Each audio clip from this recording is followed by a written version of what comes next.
पिछले कई दिनों से आप सुन रहे हैं अब की बार 400 पार।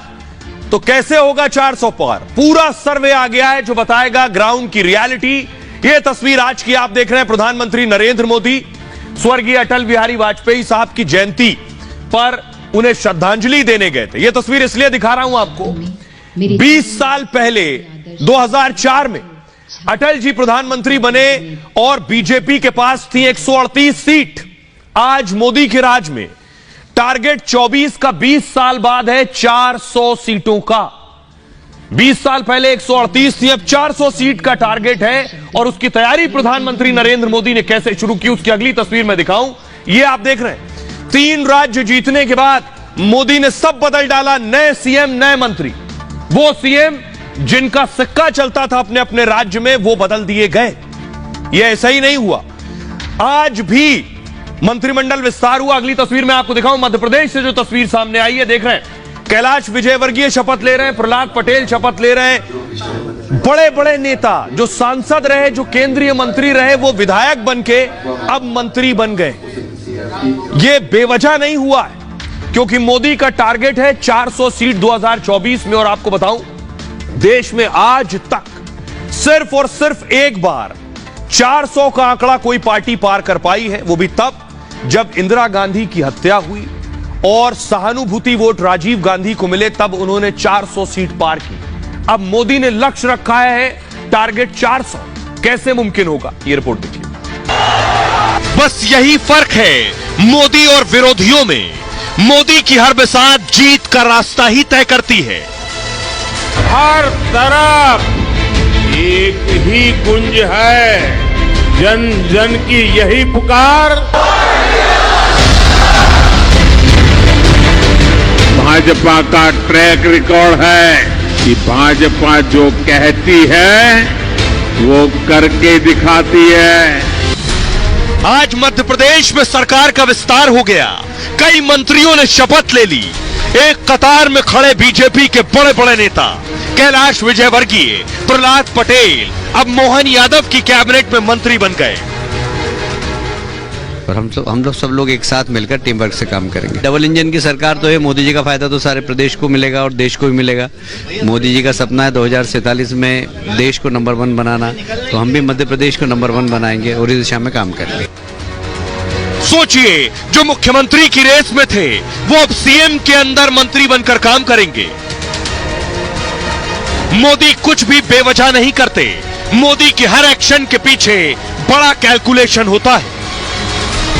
मोदी सियासत की शतरंज में हर मोहरे की चाल खुद तय करते हैं। 18 साल सीएम रहे शिवराज भी पूरी तरह सेट हो चुके हैं। राजस्थान में वसुंधरा भी 24 की तैयारी में लग चुकी है। 24 से पहले 3 राज्यों की जीत ने मोदी की हैट्रिक पहले ही तय कर दी है। ये आशीर्वाद एमपी में सुशासन की निरंतरता को है। ये आशीर्वाद एमपी के विकास को है। ये आशीर्वाद मोदी की गारंटी के लिए है। अब मोदी की लड़ाई किसी और से नहीं, खुद मोदी से है। मोदी 2024 में सिर्फ तीसरी जीत के लिए नहीं लड़ेंगे। अब मोदी ने अपने ही 2019 के स्कोर को बीट करने के लिए 400 का टारगेट रखा है। अब देखिए जरा, 3 राज्यों में जीत हुई। 3 राज्यों पर आप ध्यान से नजर डालेंगे तो आप देखेंगे न सिर्फ मोदी ने नेताओं का चयन 24 के हिसाब से किया, कौन चुनाव लड़ेगा, कौन सीएम बनेगा, कौन डिप्टी सीएम, कौन मंत्री बनेगा, और इसमें ही विरोधियों की ओबीसी जाति जनगणना की काट भी है। देखिए कैसे मोदी का मिशन 400 पार 2024 को देखते हुए 3 राज्यों में मुख्यमंत्री का ऐलान हुआ। अब कैबिनेट में भी 2024 की झलक दिख रही है। एमपी में मोहन यादव सरकार का विस्तार हुआ। राज्यपाल ने 28 मंत्रियों को शपथ दिला दी है। मिशन 400 को ध्यान में रखते हुए कैबिनेट का विस्तार किया गया। ये आगे खड़े कैलाश विजयवर्गीय साहब, ये भी अब मंत्री बन गए हैं मोहन यादव कैबिनेट में। प्रहलाद सिंह पटेल उनके बगल में केंद्रीय मंत्री थे, अब राज्य में मंत्री बन गए। राकेश सिंह इनमें शामिल हैं। तुलसीराम सिलावट ये मनमोहन यादव की कैबिनेट में, और विश्वास सारंग। उधर 2 डिप्टी सीएम आपको नजर आ रहे हैं। मोहन यादव ने 13 दिसंबर को प्रधानमंत्री सीएम पद की शपथ ली थी।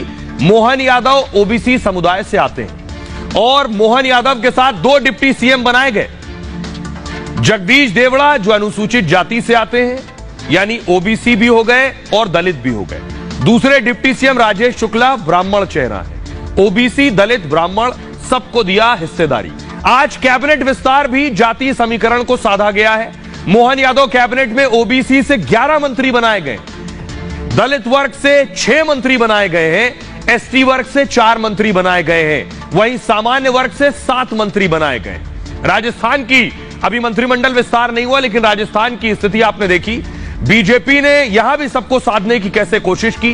ब्राह्मण चेहरा भजनलाल शर्मा सीएम बना दिए गए, राजपूत चेहरा दिया कुमारी डिप्टी सीएम बन गई, दलित चेहरा प्रेमचंद्र बैरवा डिप्टी सीएम बन गए।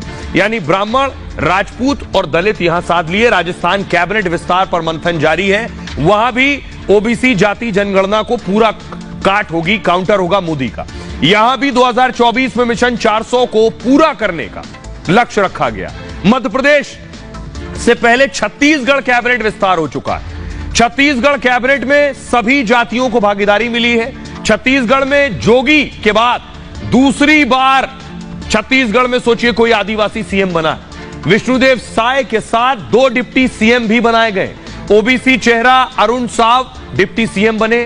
सामान्य वर्ग से विजय शर्मा भी डिप्टी सीएम बनाए गए।